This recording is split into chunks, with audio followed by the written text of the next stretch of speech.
Assalamualaikum warahmatullahi wabarakatuh. Selamat pagi semuanya. Semoga kita selalu semangat untuk belajar. Pada kesempatan ini, saya Ibu Sulistianingsih akan mengajak kita belajar tentang perubahan materi. Untuk itu, kita perlu mengetahui apa materi itu.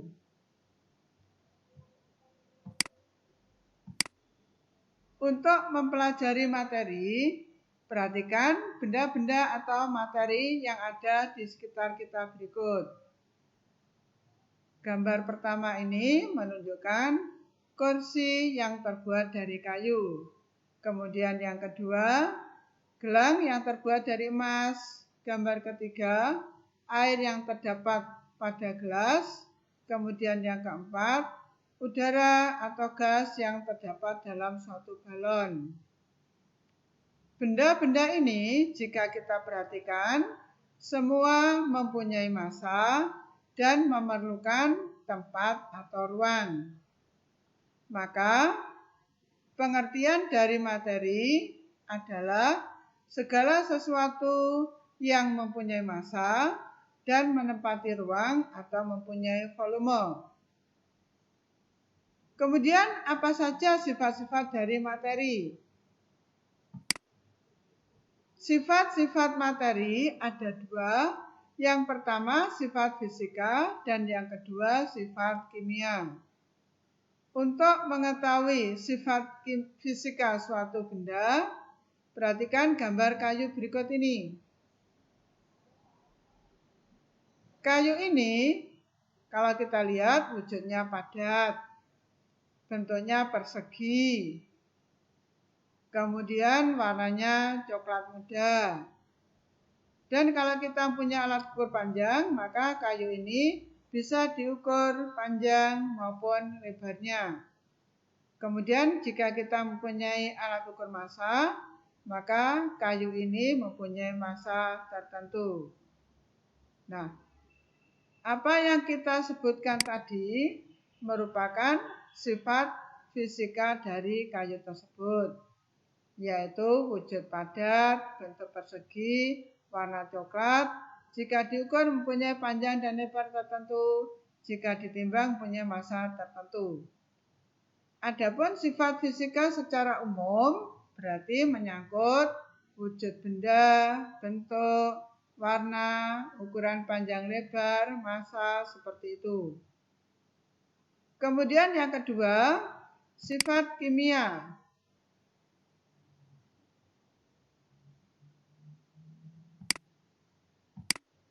Untuk mengetahui sifat kimia suatu benda, perhatikan kayu yang dibakar berikut.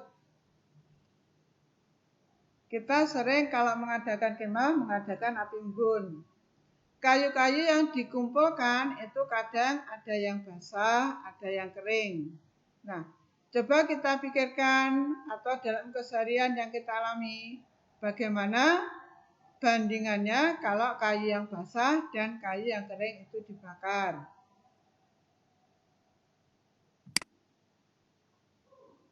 Dalam kenyataannya, ternyata kayu yang kering itu lebih mudah terbakar daripada kayu yang basah.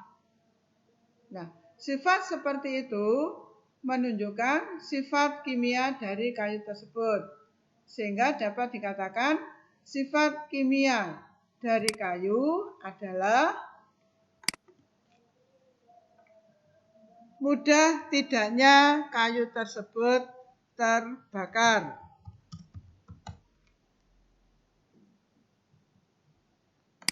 Sedangkan sifat kimia secara umum, karena pembakaran itu merupakan perubahan kimia, reaksi kimia, maka kayu ini salah satu sifat kimianya adalah mudah tidaknya terbakar. Namun sifat kimia secara umum adalah mudah tidaknya suatu benda itu terjadi reaksi kimia, di mana salah satu reaksi kimia itu merupakan pembakaran itu tadi, yang nanti akan kita pelajari lebih lanjut pada perubahan materi. Nah, marilah kita sekarang berlanjut kepada perubahan materi.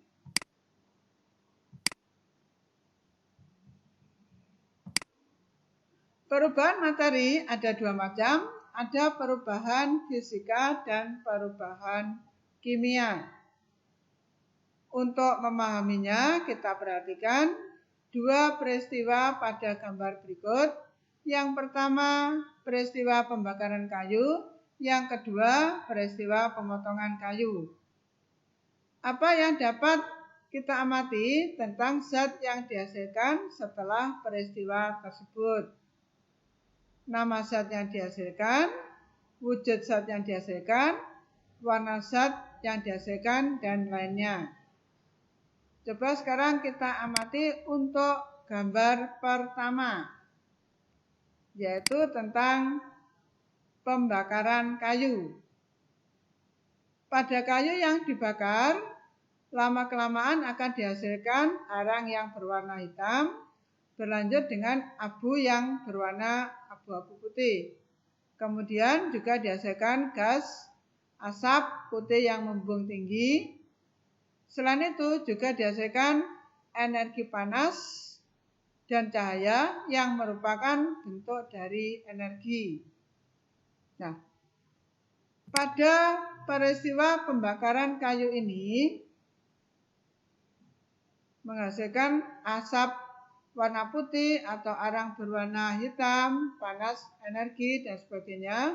Kemudian yang kedua ini tadi berupa pemotongan kayu. Perubahan yang terjadi adalah kayu terpotong, ukurannya menjadi lebih kecil, tetapi tetap materinya sebagai kayu. Nah, dari analisa tersebut, untuk yang pertama, pembakaran kayu menghasilkan arang dan asap merupakan arang dan asap itu merupakan zat baru dan disebut sebagai perubahan kimia karena dari kayu dia berubah menjadi zat baru. Sehingga di sini perubahan kimia adalah perubahan materi yang menghasilkan zat baru. Adapun pada kayu yang dibakar tadi cirinya adalah terjadi perubahan warna, timbul gas, terjadi perubahan panas atau energi. Sedangkan untuk peristiwa yang kedua pada pemotongan kayu tetap menghasilkan kayu, namun ukuran atau bentuknya yang berbeda, sehingga di sini dia tidak menghasilkan zat baru dan disebut perubahan fisika. Maka dapat disimpulkan perubahan fisika adalah perubahan materi yang tidak menghasilkan zat baru. Pada peristiwa ini, pemotongan kayu yang berubah hanyalah ukuran atau bentuknya saja. Nah, sekarang bagaimanakah ciri-ciri perubahan fisika dan kimia secara umum? Kita analisa satu persatu untuk perubahan fisika dan kimia. Yang pertama, marilah kita amati dulu peristiwa-peristiwa yang merupakan perubahan kimia berikut. Yang pertama, untuk pembakaran kayu, tadi sudah kita analisa. Ciri yang muncul antara lain terjadi perubahan warna, timbul gas, dan terjadi perubahan suhu atau panas. Untuk peristiwa yang kedua ini kita mencampurkan dua buah larutan yang berbeda, tetapi sama-sama larutan jernih. Setelah dicampurkan, ternyata timbul endapan warna putih. Berarti ciri perubahan kimia yang lainnya di sini adalah terbentuk endapan. Dari dua peristiwa ini, maka dapat kita simpulkan ciri perubahan kimia yang muncul antara lain secara umum adalah terjadi perubahan warna, timbul gas, terjadi perubahan suhu atau panas atau energi, dan terbentuk endapan baru. Nah, sekarang kita coba untuk yang perubahan fisika. Ciri-ciri apa saja yang bisa kita ketahui? Mari kita amati beberapa berapa peristiwa yang masuk dalam kelompok perubahan fisika berikut. Yang pertama, gambar pertama, ini orang yang membuat kursi dari kayu. Jadi dari kayu-kayu yang panjang dipotong, kemudian dibumbukan sehingga terbentuk kayu. Gambar yang kedua, ini kita memanaskan air sehingga airnya mendidih, mengeluarkan asap. Gambar yang ketiga, ini gula dimasukkan ke dalam air sehingga semua gula nantinya akan larut. Gula rasanya manis, di larutan pun dia juga rasanya tetap manis pada larutan. Dari sini maka dapat kita katakan ciri perubahan fisika yang muncul. Untuk yang pertama pada kursi, pembuatan kursi kayu, perubahan yang terjadi adalah perubahan ukuran atau bentuk. Kemudian air dipanaskan, ini perubahan wujud. Garam dimasukkan air adalah terjadi pelarutan. Ini merupakan ciri perubahan fisika secara umum. Sehingga contoh yang lainnya bisa diambil kalau misalnya terjadi perubahan ukuran. Misalnya kita membuat pagar dari besi. Jadi dari batangan besi nanti akan terbentuk dipotong-potong sesuai ukuran pagar. Kalau perubahan wujud, selain air yang dipanaskan, air dimasukkan kulkas, didinginkan, maka akan dari cair akan membeku, membentuk zat padat. Pelarutan, selain gula dilarutkan dalam air, garam dilarutkan dalam air, itu juga pelarutan, asal tidak terjadi perubahan rasa atau perubahan zatnya. Itulah ciri dari perubahan fisika. Nah, kita sudah mengetahui ciri perubahan fisika dan kimia tersebut. Sekarang kita coba mengaplikasikan perubahan materi tersebut dalam kehidupan sehari-hari. Apakah di situ terjadi perubahan fisika atau perubahan kimia? Perhatikan pada peristiwa atau kerja pembuatan pagar besi berikut. Jenis perubahan apa saja yang terjadi pada saat seseorang membuat pagar besi dengan besi batangan menggunakan las karbit. Silakan kita berpikir dulu. Kita amati gambar-gambar yang ada di sekitarnya. Benda-benda yang ada di sekitar gambar orang mengelas ini. Nah, sekarang kita coba menganalisa peristiwa pembuatan pagar besi untuk perubahan fisika dan kimia yang terjadi. Pembuatan pagar besi ada dua macam perubahan. Yang pertama, dari sisi perubahan pada besi batangan dari ukuran sekitar 4 meter dipotong-potong sesuai kebutuhan, maka ini termasuk perubahan fisika. Di sini ciri yang muncul adalah terjadi perubahan ukuran dan bentuk. Kemudian yang kedua, dari sisi penggunaan gas karbit yang dibakar menghasilkan gas asap dan energi panas, maka ini termasuk perubahan kimia. Ciri yang muncul pada perubahan kimia ini adalah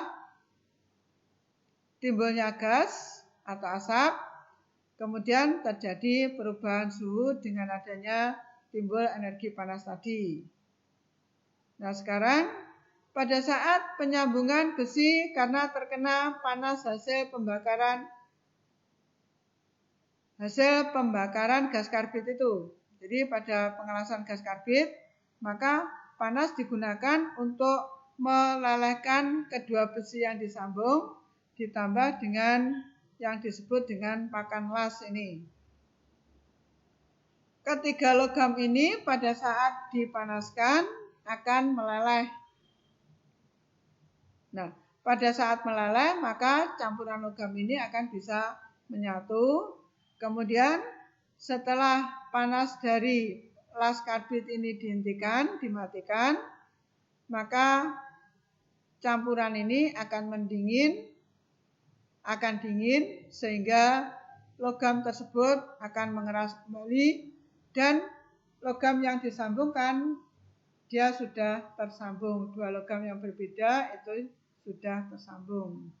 Inilah analisa kita terhadap proses yang terjadi pada saat orang membuat pagar besi dengan cara pengelasan menggunakan gas karbit. Sekarang dari pengertian perubahan kimia dan beberapa analisa kimia dalam peristiwa sehari-hari, cobalah kita bereksplorasi, mengamati peristiwa yang ada di lingkungan, kemudian kita analisa jenis perubahan materi apa saja yang terjadi, dilanjutkan dengan pengambilan kesimpulan. Demikianlah materi yang dapat saya sampaikan untuk perubahan materi. Terima kasih, semoga bermanfaat apa yang sudah saya sampaikan tadi. Wassalamualaikum warahmatullahi wabarakatuh.